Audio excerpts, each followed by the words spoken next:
How they ruined my friend's romance, but it turned out well. Chapter 1. The Reunion in Corporate Paradise. The Caribbean wave broke on the shore with the sound of a gentle applause, so different from the thunderous corporate applause Don Pedro had just received. With a tan that an Instagram filter would envy, and a smile that could have sold ice in the Arctic, Don Pedro leaned on the bamboo lectern. There was a reason Pedro Corp was the most successful startup of the year, and that reason was partly its CEO, a guy who could make a team-building retreat at a luxury resort sound like a moral crusade. "Welcome, team," Don Pedro said, with open arms. "Welcome to the paradise of productivity, or, as I like to call it, the boot camp for future billionaires." The employees gave a polite laugh. Ben, the marketing director, snorted and rolled his eyes, a move he had perfected over the last 10 years. Beside him, Bea, his counterpart and rival, saw him. With a sarcastic smile, she leaned in to whisper in his ear, her breath smelling of pina colada. "Productivity? Is this what we're supposed to be doing when we're not in a war of words?" Ben turned, his gaze sharper than a razor. "You're the only one who makes every meeting a war of words, Bea. And by the way, that dress looks as good on you as a spare tire on a Lamborghini. You're the only one who has the audacity to criticize my attire." "Your shirt, by the way, is the same as a breakfast cereal mascot's," she replied, and turned just in time to see her cousin Ilara arrive with a carry-on bag. Ilara's arrival did not go unnoticed. The eyes of Claudio, Ben's star employee and right-hand man, widened. He had met her briefly on a business trip, and, for him, the girl had become an obsession. But the trip had been frantic, and he hadn't had a chance to make a move. Don Pedro, always the observer, smiled when he saw Claudio's reaction. When the official welcome was over, he approached his protégé.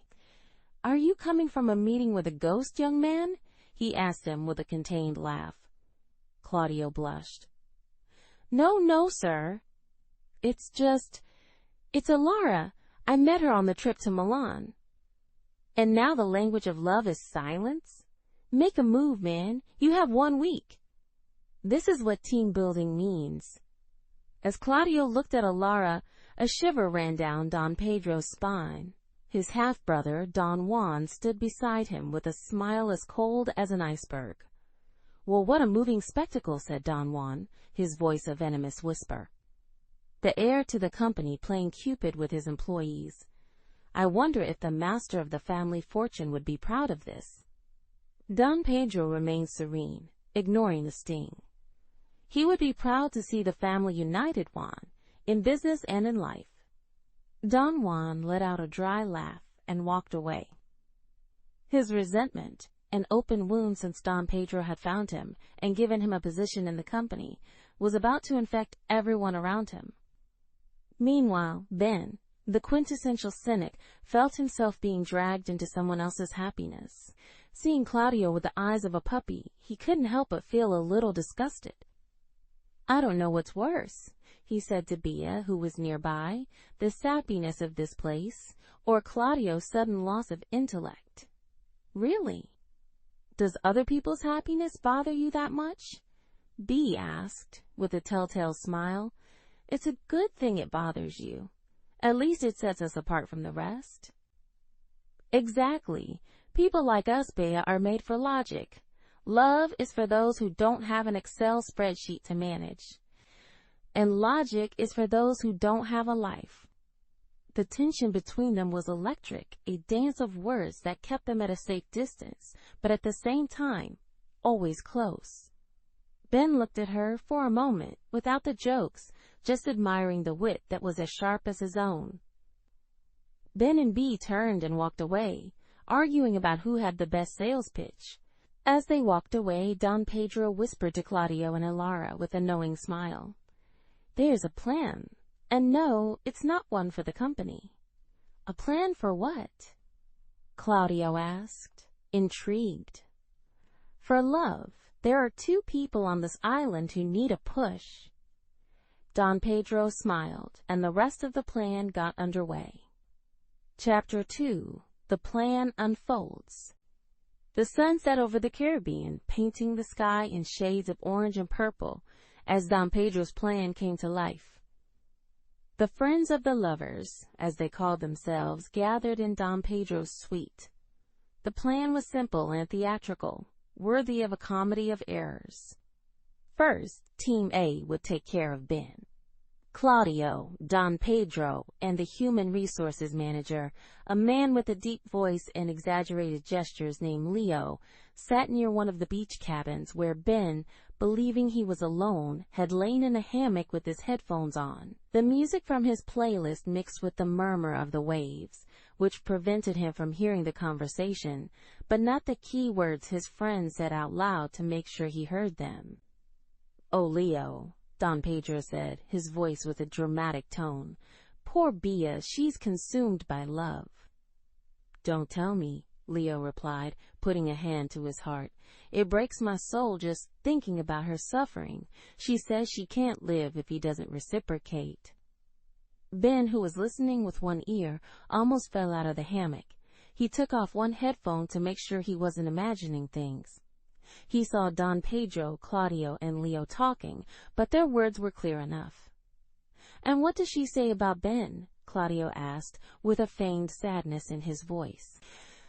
"She says his wit is the only thing that keeps her alive, but that he ignores her," Don Pedro said, with a feigned sorrow. "I fear that if he doesn't declare himself, the stress of the company will make her collapse."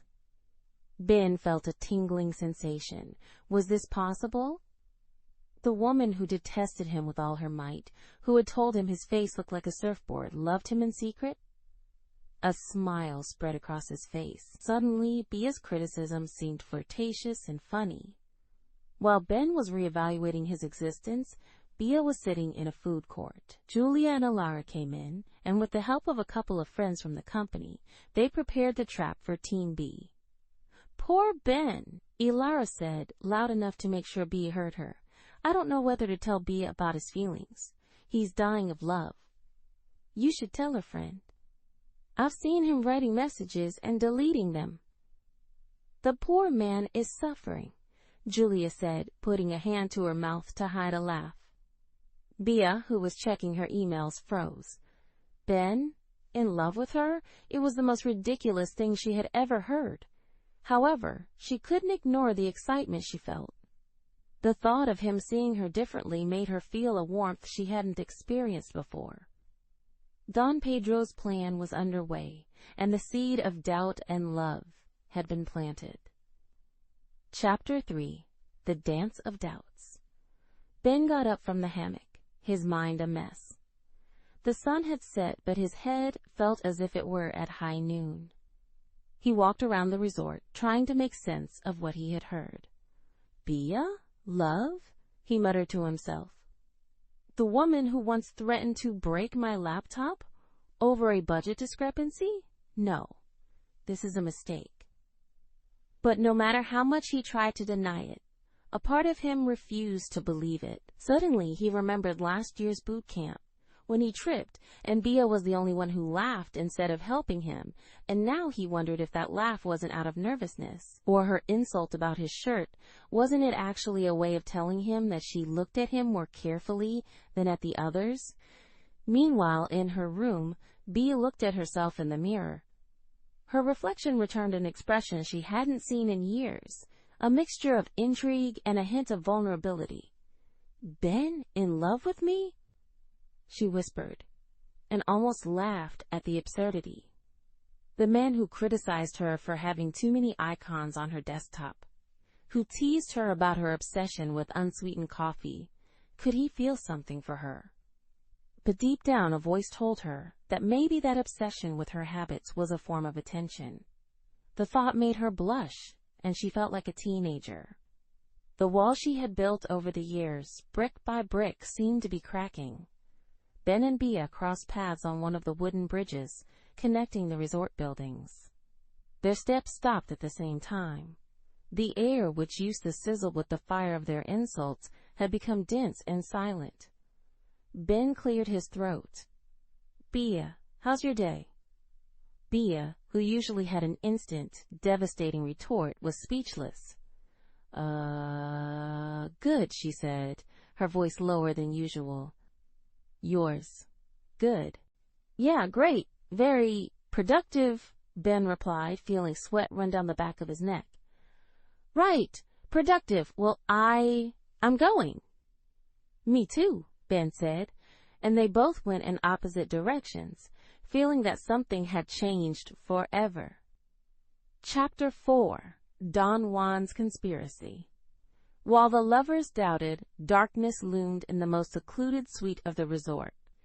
Don Juan, with his icy smile, sat across from his assistant and right-hand man, a cybersecurity hacker named Conrad.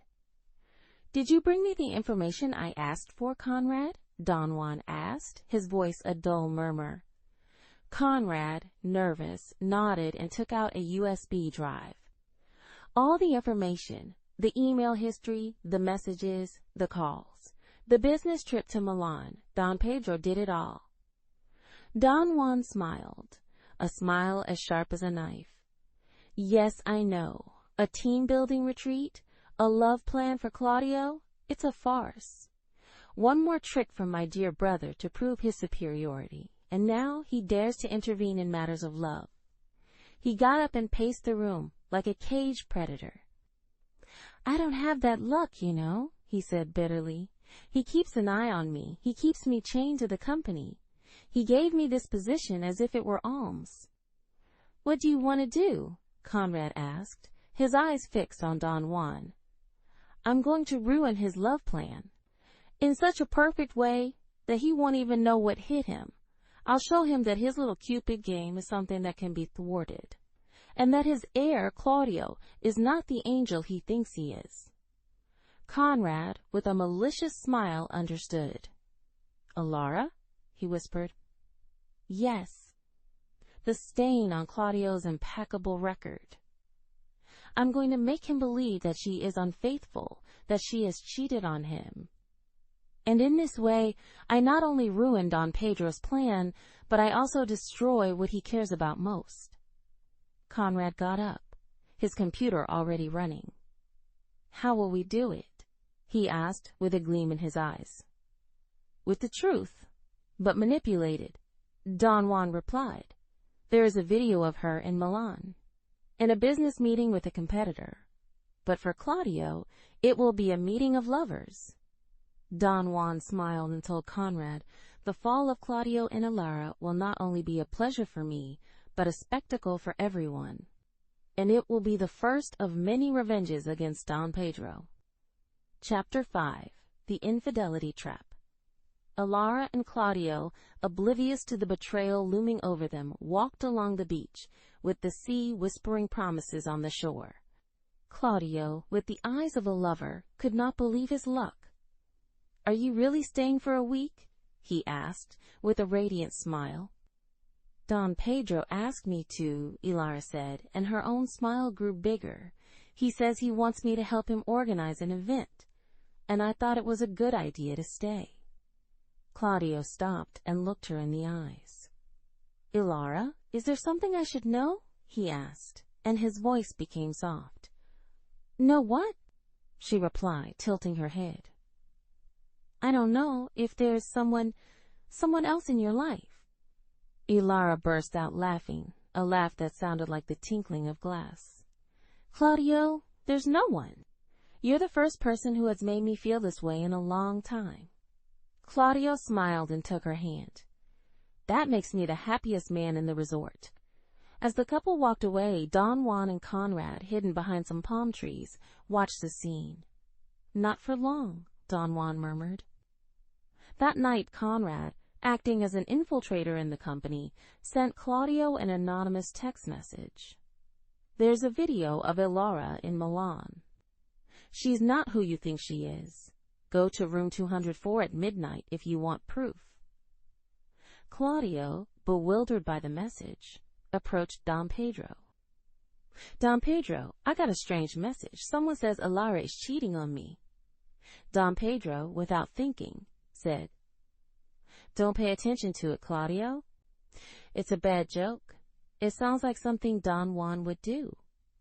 The mention of Don Juan's name made Claudio even more worried.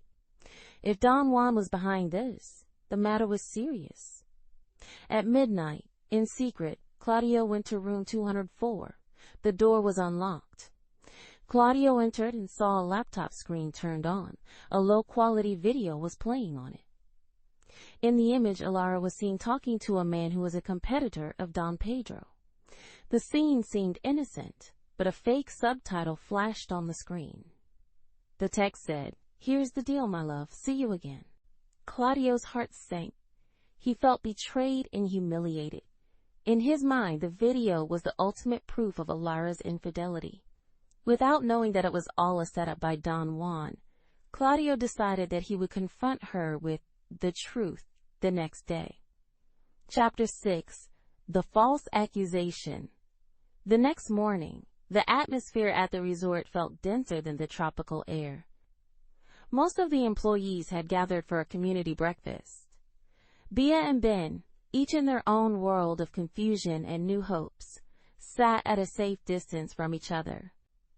Claudio, however, seemed consumed by a silent fury. His eyes, once full of love for Ilara, now saw her with resentment. Ilara, oblivious to his anger, approached with a radiant smile. "Good morning, Claudio. Did you sleep well?"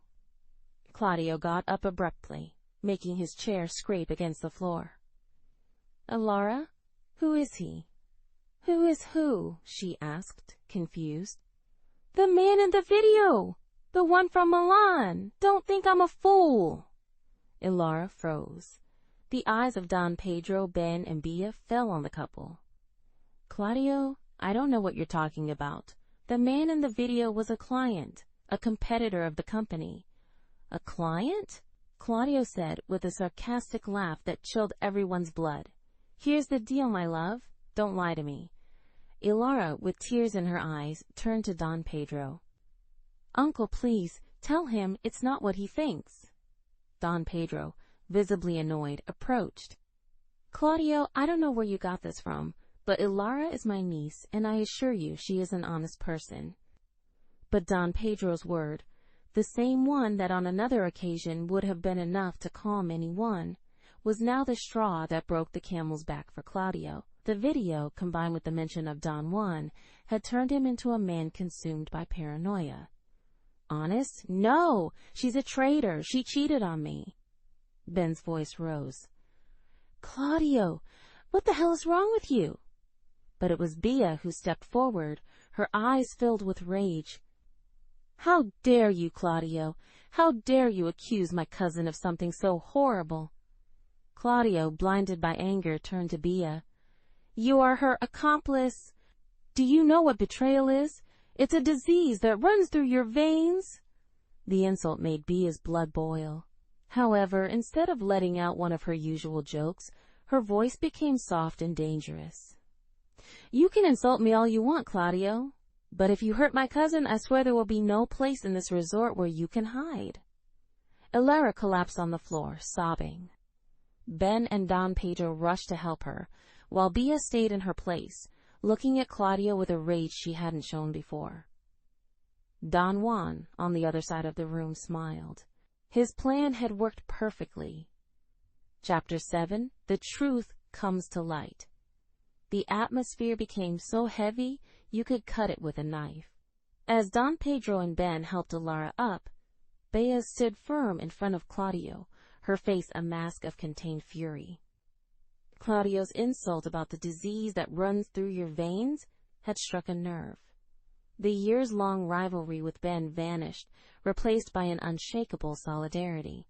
Ben, seeing his rival's look, felt an admiration and an urgency to protect the family. "You're acting like an idiot, Claudio," Ben said, his voice serious and cold. Claudio did not reply. He just walked away, his gaze lost. His world had fallen apart, and now there was nothing that would make him believe that Ilara was innocent. As the crowd dispersed, a security guard, a chubby guy with a name on his uniform that said Bruno, awkwardly approached Don Pedro.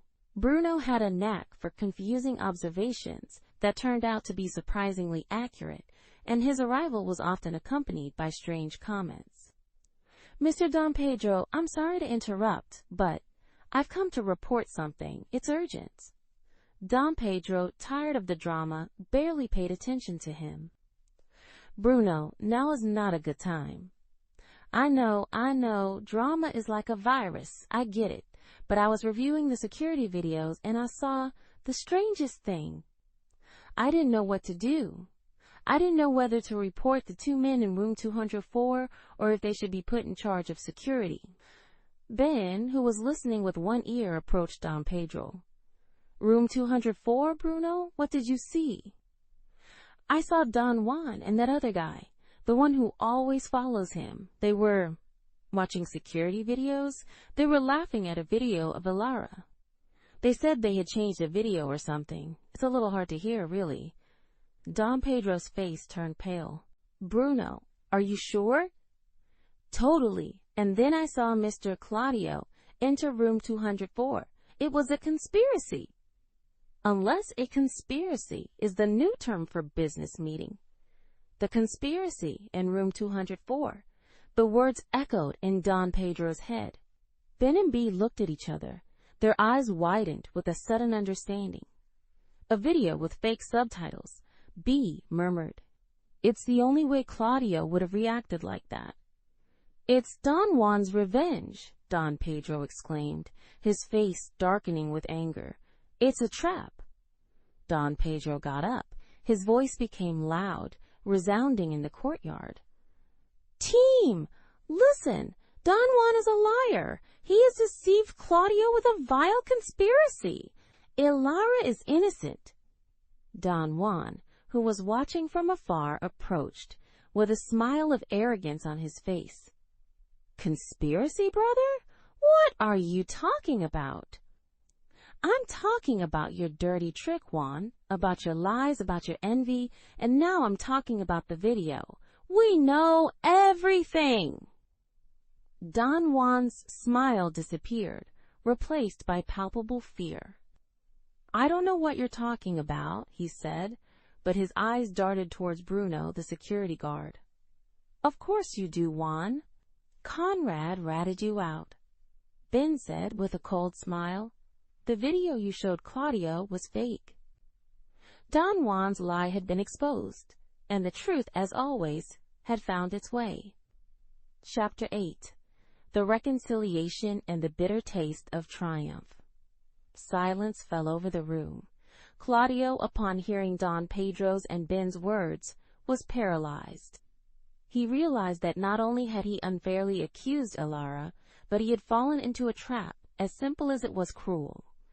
The fury he had felt transformed into an unbearable shame. He slowly approached Ilara, who was still sobbing. He knelt down, and his voice was barely a whisper. "Ilara, please forgive me. I was a fool, an idiot. I let rage blind me." Ilara looked at him through her tears, her heart broken. "You accused me in front of everyone, Claudio. You humiliated me.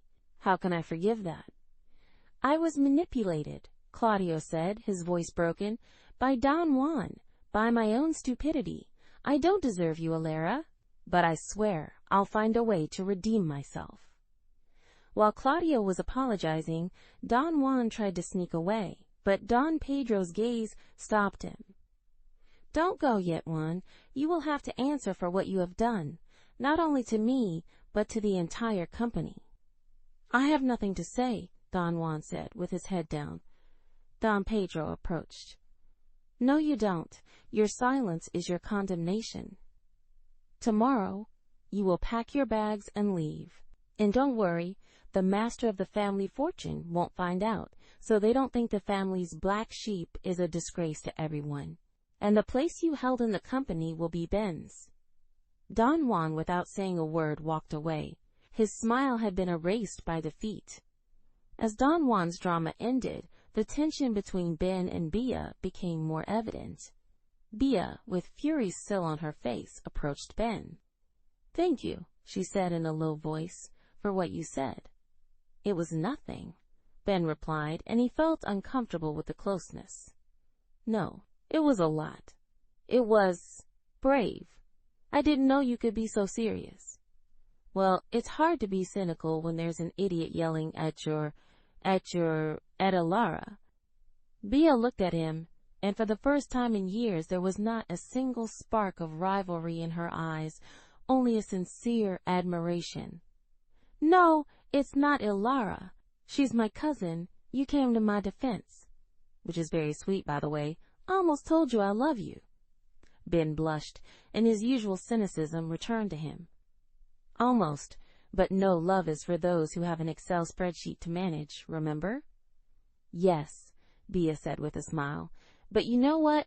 I think we could find a place in the spreadsheet for love. The joke made Ben laugh, and for the first time in a long time, his laugh didn't sound forced. Despite the drama, happiness seemed to have found its way to the resort. Chapter 9. The Ending. Claudio, humiliated, regretted his actions. At the end of the week, he apologized to everyone and reconciled with Don Pedro, who forgave him for his naivete. However, Ilara, hurt by the betrayal, decided she needed time to heal and returned home. And at the resort, in a place where the waves broke softly, Ben and Bia, standing, watching the sea, laughed. You know, Ben, Bia said, her voice soft, logic doesn't do much when your heart tells you something else.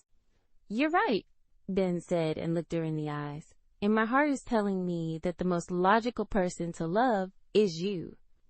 The sun set over the Caribbean, and as the sky was painted in shades of orange and purple, Ben and Bia kissed, sealing the end of a drama and the beginning of a love. If you've enjoyed this story and want to hear more like it, please give us a like, leave a comment, don't forget to subscribe to the channel, and hit the notification bell